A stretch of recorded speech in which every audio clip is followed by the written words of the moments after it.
We met Leslie at a senior living conference, and she's an expert in memory care and learning and dementia. And we asked, we would love to have you come out and share a little more with our class about what's going on with the family, the senior, some of the stereotypes that are going on around memory care and dementia and different things. And so thank you so much for coming in. You live in Las Vegas, right? You're welcome. I do. It's nice to be back in the Midwest. I just moved from Kansas City several years ago to Las Vegas, so it's nice to be back in the Midwest.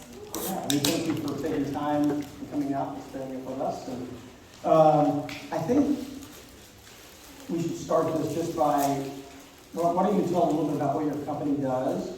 Okay. And if you could tell us just a little bit about how you got into this as a business. And then I want to jump into like what's really going on with the senior, the family, and those dynamics. Sure.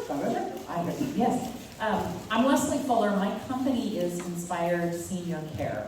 And what I do is my goal is to help small care homes, small assisted livings, private duty companies to really understand what dementia care looks like, and give them some education on the cultural change that we have to, as a society, make from very institutional care to really where you would want to live someday if you happen to be living with dementia, or you would want your loved one to live and take care of. My background, I was an insurance underwriter for 18 years. I checked numbers and computers, and I got so tired of it, and I thought there has to be more to life than this.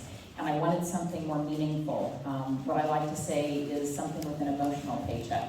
So I went back to school, became a social worker, gerontology specialist, and started working in senior living. And I've been doing that for the last 14 years, and worked with so many families and their loved ones, some with dementia, some not with dementia, moving into senior living. And it's been a tremendous 13 years.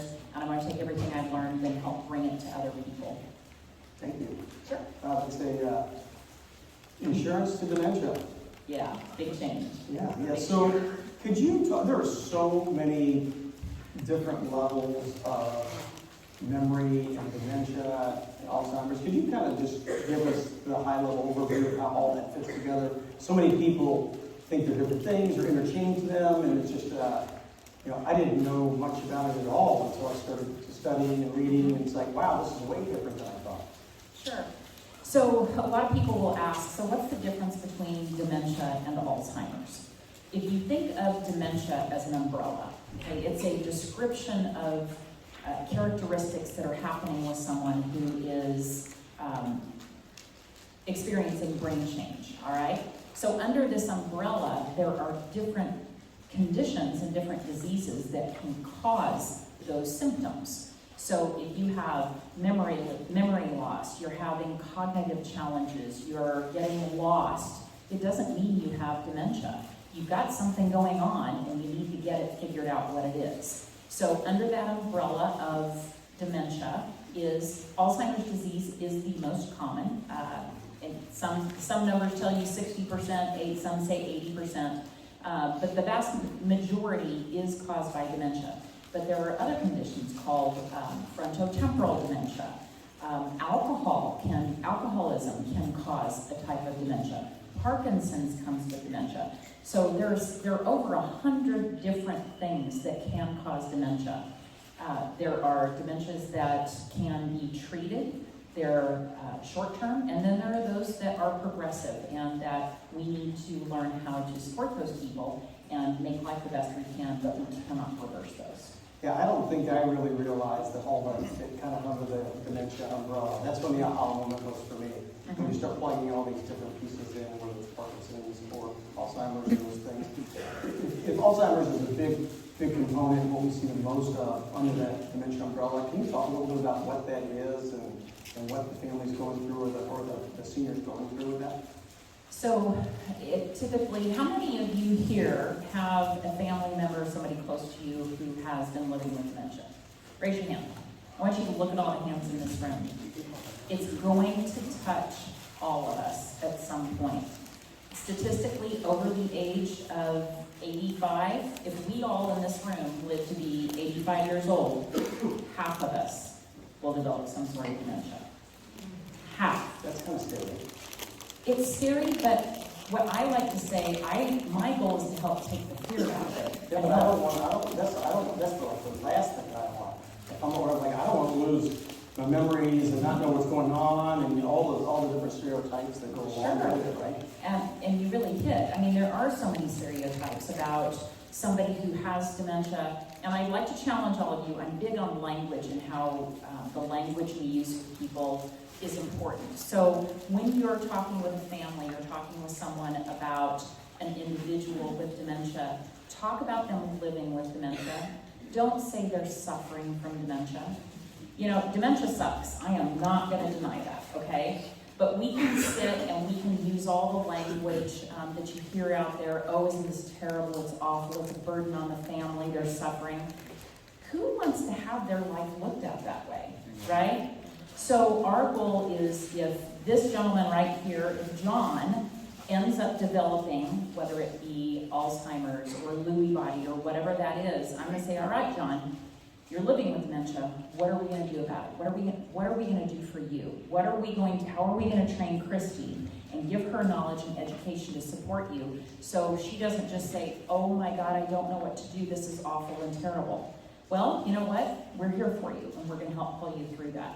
So the stereotypes, look at people. If you meet somebody who's living with dementia, or maybe you meet somebody you don't know, but their language skills are halted, or they're not saying things that make sense, and you're thinking, oh, okay, there's something not going on right. Instead of backing away from them, that's the worst thing for them. They need you to still treat them as a person, and they still have, someone who's living with dementia still has aspirations. They still have desires. They still get their feelings hurt. They still want all the same things you do in life. They have brain change going on, literally changes in their brain that are making it difficult for them to maybe speak, maybe to understand you, maybe to make decisions. And so we just need to say, okay, how can I partner with you to be there, instead of, oh my God, they have dementia. Yeah, we have to take care of them, they have dementia. It's a different perspective of looking at it and treating them like you're a partner with them instead of you're taking care of them. Do you see the difference? I do. And what would you recommend to people if they're in a situation where they're working with a family that somebody is living with dementia? What's the language in that conversation back to those adult children that they can communicate and understand, that we understand what's going on? Great question. I had a scenario all done up for this, but I'm just going to wing it now. So I'm just going to throw it out there. I'm going to throw it out here. So if you are not aware, I want you all to come out of this being aware that there's a different way to speak to the whole topic of dementia and helping families and helping those who are living with the condition. So if you are not aware, you might come, and Christy and John, I'm just going to pick on you too because you're right here. Okay, so if I know John has dementia, as the real estate investor, agent, whatever, I'm going to come up, I meet these two, and I just start talking to Christy, and I say, so Christy, I understand, how long has John had dementia? Okay, well, we're going to make sure that we take care. I know it's difficult for you, but we're going to be here for you, and we're going to liquidate the house. So the apartment's going to be smaller. You want to go pick some of his things that you think he'll like, and on and on and on, right? So I'm leaving John out. I just said John still has emotions and he has feelings, and it doesn't mean, just because he has dementia, it doesn't mean he's not picking up on this, right? So how do you think John's feeling at that point? Left out. Left out. How do you think Christy, who loves John, how might she be feeling?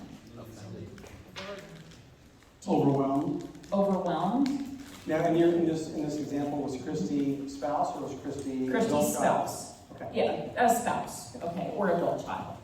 But if Christy is a little bit keen on what I'm talking about, you might have just put her off because she's like, hello, this is John, I care about John, he's here. So make sure that you include that individual. They may not be able to converse with you per se, but I might say, John, it's so nice to meet you. Make sure you go up. I'm going to shake John's hand. I'm going to get a feel of how much interaction John and I can have, but make sure you make eye contact. So John, does that sound like a good idea?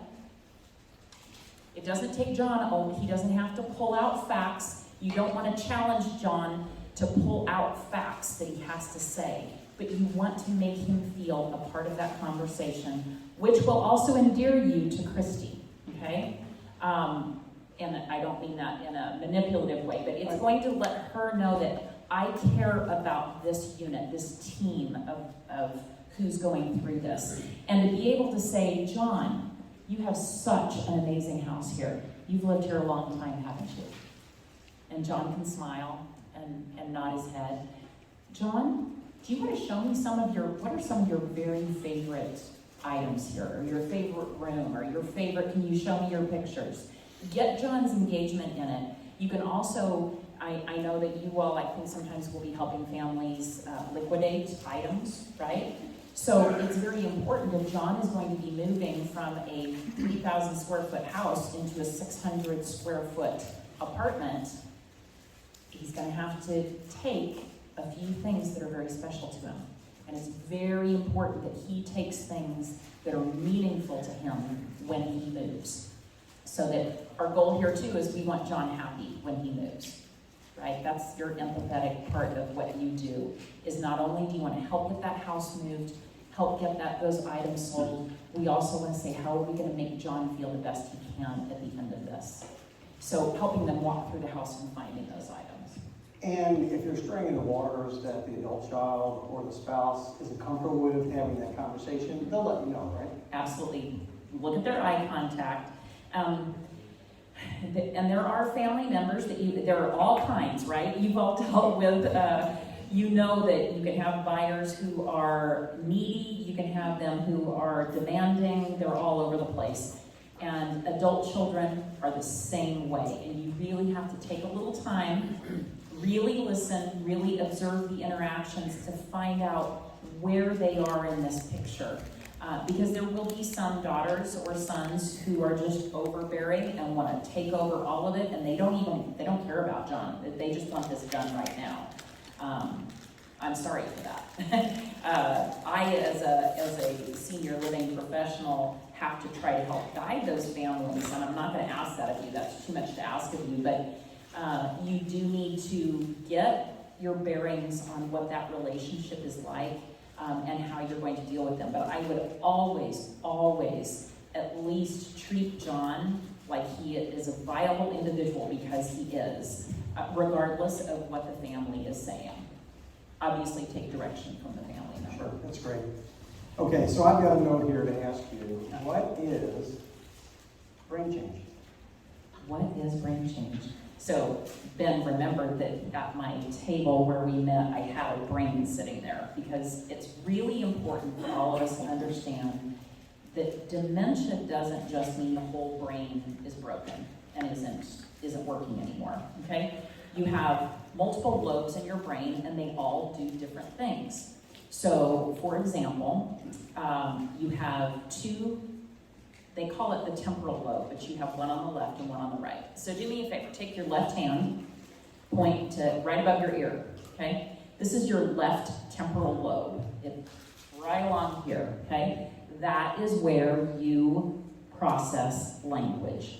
So it is the part of your brain that's listening to me right now, okay? Your occipital lobe brings the sound in, and it goes to that part of the brain, and your brain is constantly processing what I'm saying. So you're taking in those words, and you're processing what I mean. I mean, I don't know if you're sleeping, if I'm boring, but I hope not. But you're processing what I'm saying, and then you're thinking about it. What do I do with that data? And if I were sitting like Ben right now, his left temporal lobe, he's processing, oh, okay, that's what she said. I think I'm going to ask her this question next, okay? That's your left side. It's really important in what we do. Okay, take your right hand, right above your ear. This is your right temporal lobe, okay? It does that processing of thought, but it is more on the side of, we call it rhythm. Language on the left, rhythm on the right. It's a Tika Snow trick. And on the right side is more kind of, I hate to say, artistic side a little bit. Rhythm, like social graces. Hi, Ben, how are you? That is a very rhythmic thing. It's something I've done forever. It is rote. I don't even have to think about that. That's over here. So if you've ever met somebody who's living with dementia who, at first you're talking with them, it's like, everything's fine. But then the longer you spend time with them, you start noticing, okay, their thinking process is a little off. It's because, hi Ben, how are you? Shake the hand. They know it. It's rhythmic. It's right over here. Music on the right side. Poetry on the right side. Spirituality on the right side. You can have an individual who is advanced in their dementia. They can no longer speak. You cannot carry on a conversation. But if they were a spiritual individual and you put on a hymn, they literally will start saying the words and singing it. So, if you listen to that, this part of the brain has been affected. The brain is changing over here. This side doesn't have as much brain change going on. So, for that person, what we might do to help them and support them, instead of trying to have a conversation with them, bring out the music, bring out the hymns. Because when you put those on, all of a sudden, I feel it myself again, and I've got it, and I can belt these songs out, and I don't have to be struggling with words or understanding anymore. The front part of your brain, right here on your forehead, this is where you do all your processing, all your executive functions, your decision making. It's also a part of the brain that if I think that's a really ugly jacket, keeps me from saying, I think that's an ugly jacket. But if that part of my brain isn't functioning so well anymore, what might I do? Where'd you get that ugly jacket? I really do like your jacket there. I really like your jacket. So again, when you start seeing some behaviors that are different than what you would normally expect, we can kind of sit and say, oh, okay, that's where those changes are going on in the brain that are affecting that action or that thought process. And I just want you to realize, imagine everything that I just said, imagine that going on in your brain every day, and you're working against it every day. They are working as hard as they can. I just always cringe when I have a family member said, well, she's just being annoying. She's just doing it on purpose. No. For attention. She's doing it for attention. Yes, you hear that. No, that is not the case. She's doing the very best she can with the situation that she has. So, thank you for sharing all that. That's great stuff. What is the, we talk in terms of memory loss, and sometimes they can remember things from very long ago and they don't remember short term. Is it typical it's one way or the other based on, or it's either, or it's both? Great question. Imagine your life being a bucket. And when you were born, you start filling that bucket with experiences, with knowledge, with lessons that you learn. And the older you get, that bucket keeps filling up and filling up and filling up, right? As you get older, you get more advanced, and you get a lot more things that you're learning and people you're knowing and all of this. With dementia, I'll speak in particular, I'll just speak about Alzheimer's right now. Imagine that as the brain is changing and parts of the brain are no longer connecting, and your hippocampus is in the center of your brain. Your hippocampus is what takes what I'm doing right now, it takes that in and it puts it into my long-term memory. But if my hippocampus is starting to fail, it can go in, but the hippocampus is like, yep, whatever. And it doesn't take that into long-term memory anymore. So that bucket, you kind of stop filling it up. And also, as there's more brain change, whatever is at the top, you start losing first. So that is why you can I have talked to people about what they did when they were 25, 30 years old in their job, And it's just like you and I sitting here talking right now. No problem whatsoever. They have complete recognition of all of those details. But ask them what they did 5 minutes ago, or who came in the room from yesterday that they meet all the time but they don't recognize them. They're not going to, because those are fresher memories. So if you just think about it like that, and as the disease progresses, which it will, that bucket just kind of keeps emptying. And what happens is, when they're working really hard at trying to get through that day, right, and they see somebody they recognize, they may have a visual recognition, and we've all done that, right? You see somebody that you think you know, and you're like, oh, where on earth do I know that person? And if, let's say, you're my son, and you kind of look like my dad, I'm going to start calling you dad, because my brain is going, okay, the face, I get it. My old memories are still there, right? He kind of looks like my dad. Hi, Dad, how are you? Make sense? So it really, the more you start working with individuals and seeing these kinds of changes go on, it starts actually making sense.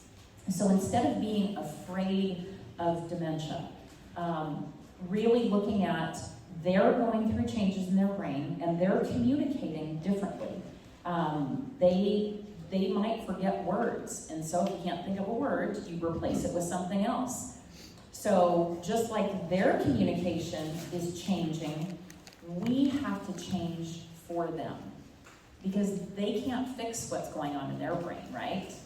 But we have the responsibility of saying, all right, they've got some changes going on. How can I change in the way I'm communicating to them to make it easier and better for them? What's the best way that we can be supportive as we're working with families for daughter Judy, for that adult child? Many of these people are going to come in, and I want to be clear about something. You're not supposed to leave here as a dementia expert.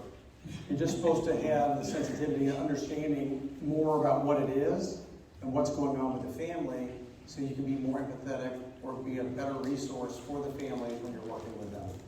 So you don't have to worry about all these things. I wouldn't even get into these conversations with the senior living professionals, but at least you won't have the deer in the headlight look when they start talking about this, or you talk to somebody that's in this field and it can sound familiar, so you're more comfortable. And you can talk about, oh, we had a guest speaker to talk about that. It was very interesting. I learned a lot. It's okay for you to say that you're not expert. Stay in your own lane of real estate. Sorry. No, that's great. So families come at you from all sorts of different backgrounds. Some will be, I'm staying with a family tonight, and she is just the best daughter caregiver in the world. And You're staying with your own family? I'm sorry, I'm staying with friends here in town right now, right. Her mother is living with dementia, and she is just awesome at everything she does, very empathetic, very understanding. And then you have some family members. I have another family member who's, not family member, a friend whose husband has early to mid-stage dementia, and she is just not an empathetic individual. And she doesn't handle it very well. And she does just get mad at him, and she just doesn't want him to be doing that. You are going to experience family members who are either end of that spectrum. So I challenge you just to being empathetic to their situation. If you have someone that is sharing with you, being very honest about how difficult this is, when you empathize with someone, you emotionally connect with them at where they are. I'm not here to fix your problems in that moment. I'm here to listen to you. So some of the phrases you might, that just might be helpful at a surface level are, this has been really hard on you, hasn't it? If you hear that, acknowledge that. You can't fix it for them right now, but to let them know that you can connect with them at a level that, I know this is really hard for you, Christy, and I'm going to be there for you as much as I can through this, okay? You're going to have some kids who, were the stepchild of their family, the black sheep, and they didn't feel included, and now all of a sudden I have to take care of the estate or take care of mom, whatever that is. Or I'm dealing with a family right now where the father was very abusive to the daughter, but now he's living with dementia and she's having to find a place for him. So she has a lot of emotional stuff going on inside of her. Can't imagine. And the best thing you can do, you don't have to imagine and you don't have to fix it for him, but you do, just imagine yourself emotionally holding their hand and being their partner through this and helping support them through it. I think, in a nutshell, I think that's one of the best things you can do. Great. You have on here communication. I don't know if you wanted to cover something else there on that. Yeah, we touched on that just a little bit. So as somebody is living with dementia, communication changes. Because remember, that left side of the brain, if the words you're saying, they aren't understanding, they might, if you're talking too much and telling them too much at one time, they may only get half of what you're saying. And so communication is very important to make sure that you take things in nuggets.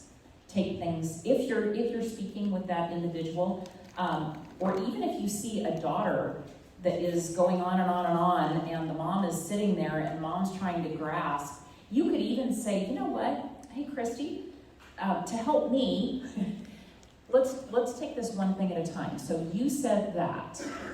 Handle one thing at a time, slow down the speech so that they can maybe pick up on things a little bit more. Their ability to relate to you is going to change. Their words may not be the words you expect them to say. It doesn't mean that they don't have the thought process going on. Let's say John really wants to show you something in his bedroom, but he's saying, let's go to bed. He might just say, let's go to bed. And this is where a lot of people who don't understand any of this is like, whoa, I have no idea what's going on, and they back off. But to be able to say, this is when you have to be a detective. Okay, let's go to bed. What does logically that mean? John, do you want to show me, could you show me your bedroom? Okay, it doesn't always work. I'm just trying to give you some tips on how to start this different kind of thinking and communication from your standpoint. Communicating with the families, likely try to veer away from having conversations with the family in front of them if it's really sensitive. Just being aware of what John's going through. Hey John, would you like a cup of coffee? I'm going to talk to Christy just a second in the kitchen if you need to do that. Make sense? And I want to preface this, I'm not asking for legal advice or anything else, but can you talk in terms of, I'm sure, some situations where if we're talking about buying someone's house, and you've got a senior that owns the house, and the adult children may be there, or maybe they've stepped away or something else, the senior may be very opinionated one way or the other on selling the house. Yeah. And the senior will be opinionated. From my profession. You don't need dementia to be to have that same sensitivity, but I just don't know if you could give some advice or just a way to maybe handle themselves if they get into kind of a situation where they're like, I'm ready to sign the paperwork right now, or get the hell out of my house. Yeah. Showing respect. Think about yourselves. If you are irritated, if you are in a stance where you are feeling pressure put on you and you're feeling that people aren't listening to you and they're disregarding you, you're going to put up a wall, right? So the greatest thing you can do is really observe that situation to see when the walls are going up. Am I speaking to them respectfully? Am I including them in feeling like a part of what's going on? I think a lot of that is preventative. I also counsel people on the other end who are moving their family member into a memory care, and they're like, she is not having any of this, and she's screaming at me and yelling at me, and I have to counsel the families on that end. So it's a very real thing. I'd love to go down that path a little bit, just because it is what's happening with the adult child many times. Sure.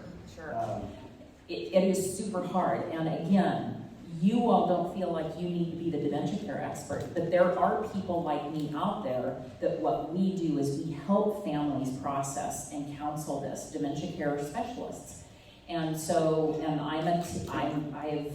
the pandemic, the one good thing it did for me was created this network of people that I've met. There are probably 30 of us through TIPA's program. And that's what we do. We are individual counselors and support those families. So even if you ask that, if you see that the child is really having a hard time with the communication with mom, just ask them, say, do you have somebody that can help you with the dementia care piece of this? You know, a specialist. Have you got the Alzheimer's Association has amazing resources as well too, amazing trainings. So just being able to, again, helping the family member, I'm here for you emotionally. I can't solve your problem, but I can ask you, have you gotten yourself some help? Because you need support too from the dementia care piece. Have you?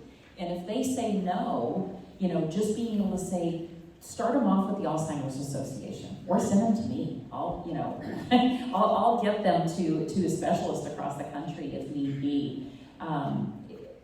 Yeah, did that answer your question? Oh, yeah, it did. And this is a great point here, is that in each of your local markets, there's going to be resources like Leslie. And if you look at your 20 is Plenty, which we're going to talk about later today and tomorrow, about those contacts or resources that you meet in your local market, you could go to somebody like a Leslie and say, hi Leslie, my name is Ben Arreo. I help families to transition from their homes to assisted living or memory care. And I just wanted to maybe have a cup of coffee, understand more, because sometimes I may come across a family that they're living with dementia, and you may come across a family that may see the resources I have, and I think we can together serve families better. Now I've created a relationship that when she has a family that's moving a senior into memory care, she may pick up the phone and say, I've got just the resource for you that will come in. They can buy the house, they can take care of any of the stuff that you're not going to take with you, and you won't have to worry about it. They can close in 2 weeks, pay cash for it, and it's a great resource, and I know they're sensitized to what's going on with the family. I trust them. You need to talk to Ben. Ben will help fix this. When I get that referral from Leslie, that family almost feels like they need to do business with me. And there's no other real estate investors involved at that point, because we're coming at a different angle to provide resources and help. Also, you may meet, I'm meeting with Christy, and poor John, right? I'm meeting with Christy, and Christy, you look like you may need some resources. Now I'm referring that family to Leslie. And that's how it works. Now Leslie can use her magic and do what she's an expert in, and I can stay in my lane in the real estate, and she can stay in her lane in the dementia. Does that make sense? And that works in that same way, whether it's a placement agent, somebody like the Care Patrol people, an auto law attorney, a downsizing agent, an executive director, a marketing person in the care community, in-home health. Any of these different stakeholders, you can create these relationships, but you have to create relationships, and that takes time to build rapport to do that. And if you come at it to say, I'm trying to help families, I want to bring you in as a resource, you can bring me in when it's appropriate and gain their trust. Leslie will refer families to me for the rest of the time that she's in that business, and she might refer 5 families a year to me for the next 10 years. Excellent.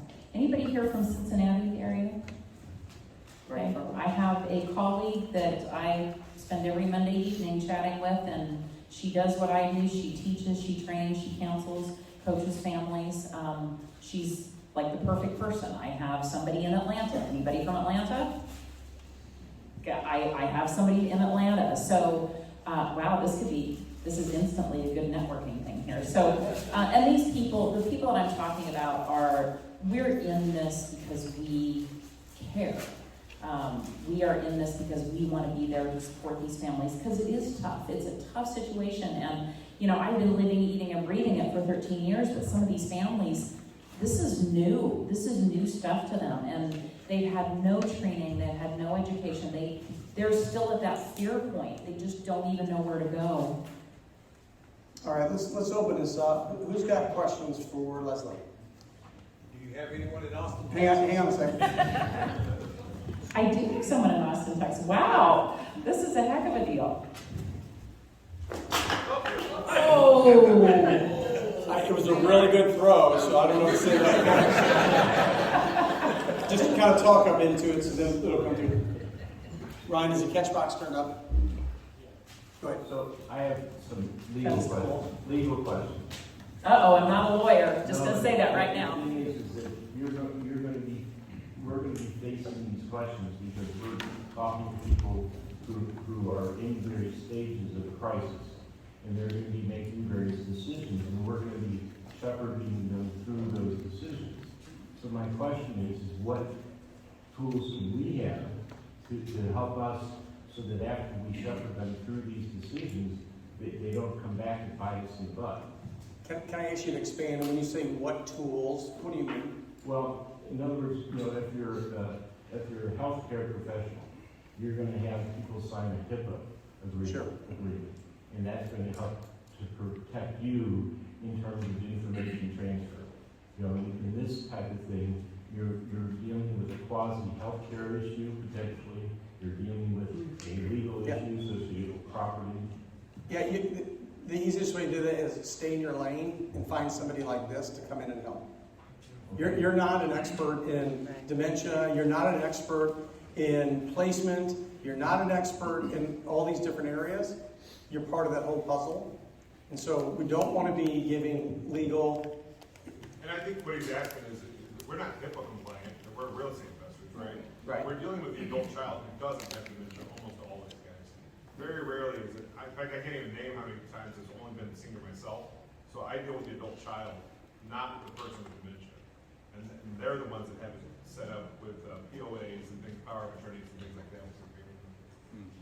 So he's answering some of my questions in terms of making sure that we're staying in our own lane. There needs to be, I'm aware of those frameworks. I'm just asking to bring up the question about, the frameworks that you're entering into with, dealing with these, dealing with somebody, do they have the POA to make a decision? It's almost always the adult child.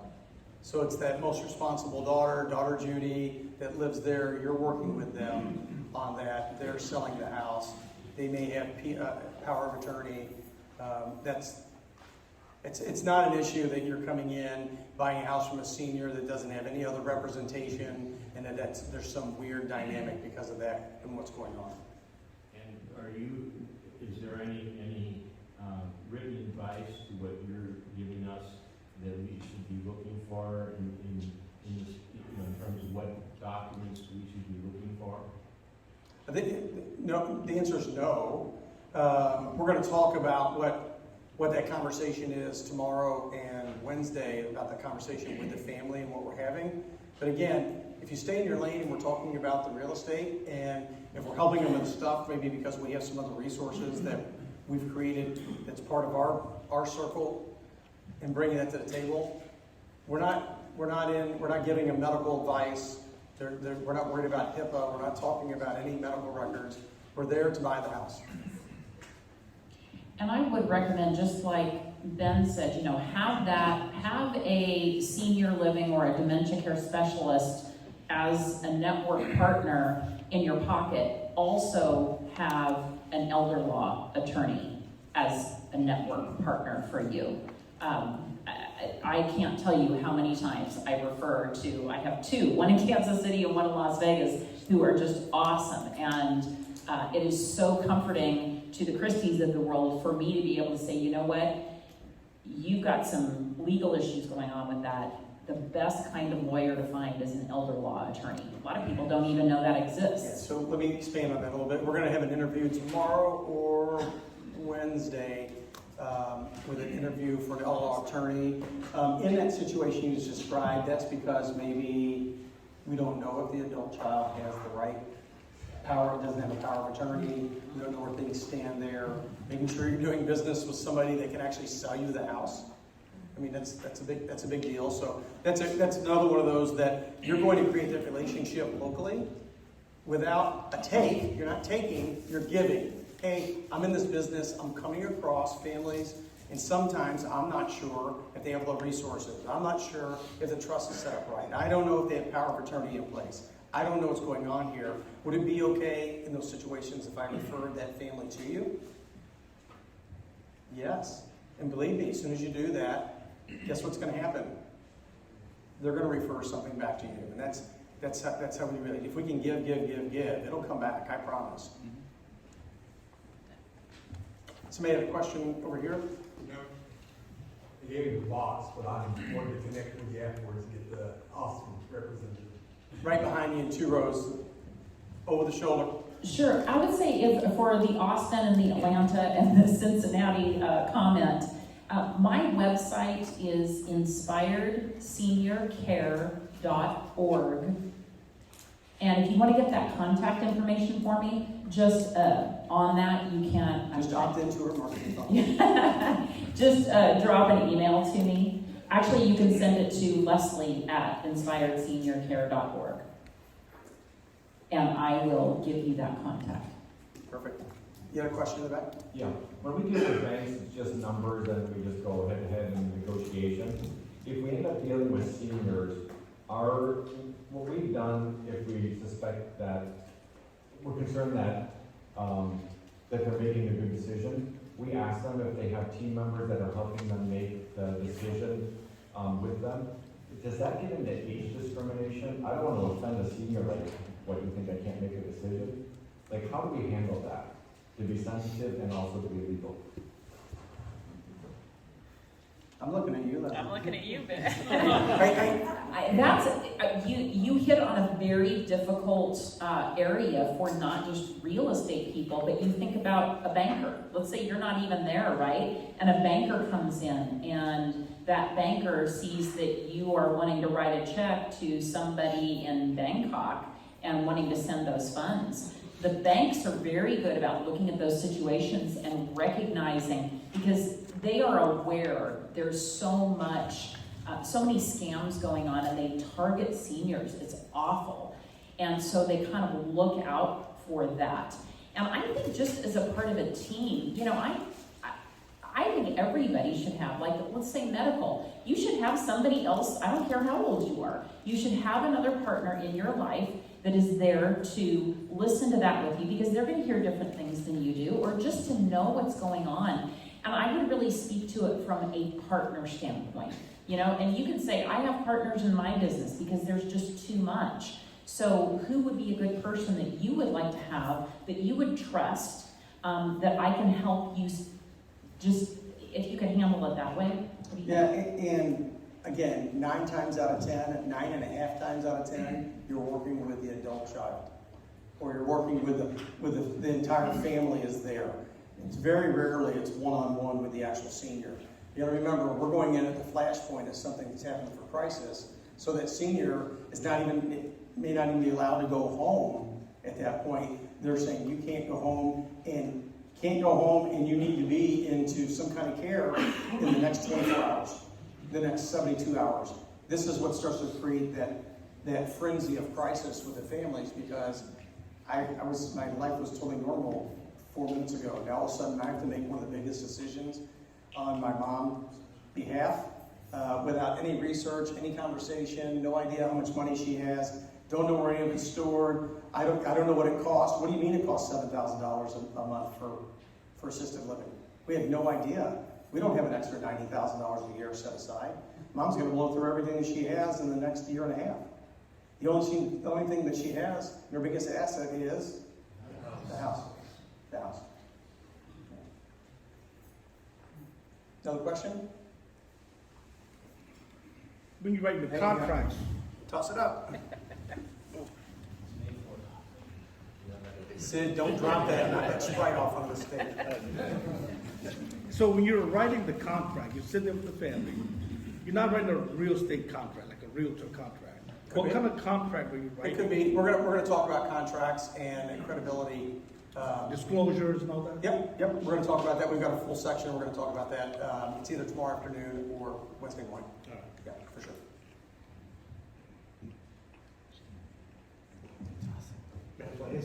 Go for it, man. It's okay. It's why it's softer. It's not so bounce off your head, right? Kind of a simple question, but when you first walk into a situation like that, and you're going, you're speaking with the elder, daughter Judy, whatever, and they bring you into the room where mom's sitting, and mom calls you Fred. Now, you mentioned not backing away from all of that, but like, what's the best way to go about that? Do you assume the role of Fred? Do you kind of make a correction? Where do you go with that? I never correct. Somebody in their world, it's right. And you don't know whether she's calling you Fred because that's just the word that she's decided to use for sir. You don't know whether she says hi Fred because she thinks you look like a Fred, or it's just a name that came to her. Who knows? So Go with Fred. say, I am so pleased to meet you. My friends call me, my friends call me Bob. And here's an important thing. This is just a little nugget, but always try to refer to them find out what their preferred name is. Again, I know you're probably working with the families a lot, but if you have John here, we really shy away from, not shy away, honey, baby, sweetie, darlings, don't do that. Don't do that. John's lost a lot. He's losing his memory. He's losing his home. He feels like he hasn't had a lot. He's lost his friends because friends back away. But by golly, respect him by calling him by his name. He's called John. John, it is an honor to meet you today. Okay? Hearing your own name, because he likely will, your name pretty much sticks with you till the end. They typically recognize their own name. So let's give that to him, because you know what, that's a strength he has. Right? It's at the bottom. Yeah, it's at the bottom of the bucket. Great. First name, okay, or Mr. So-and-so? Whatever they prefer. So my name's Leslie. What would you like me to call? What's your name? What would you like to be called? Can I tell a funny story? I guess. Do I have time? Okay.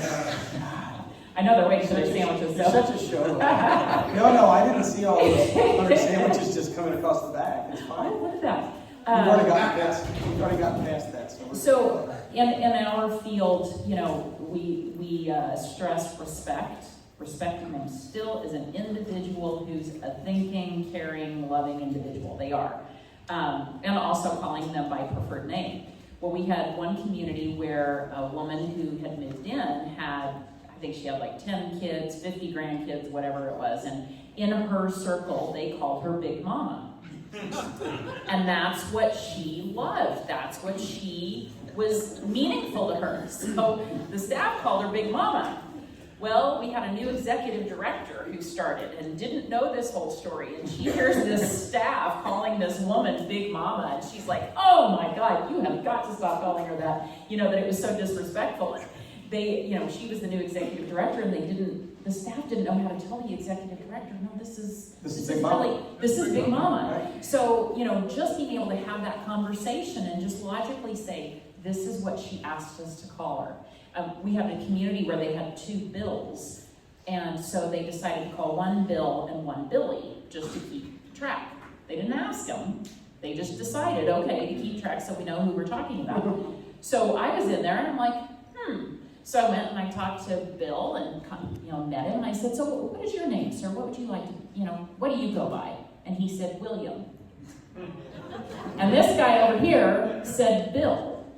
And so I said, you all took it upon yourselves to do the thinking for them. Ask them. Ask them, find out. Or ask their family, if they're not able to speak for them. But we have to find those ways to give them respect and show it to them. Thank you so much for coming today. You're welcome. That was great. Was that good? This has been awesome.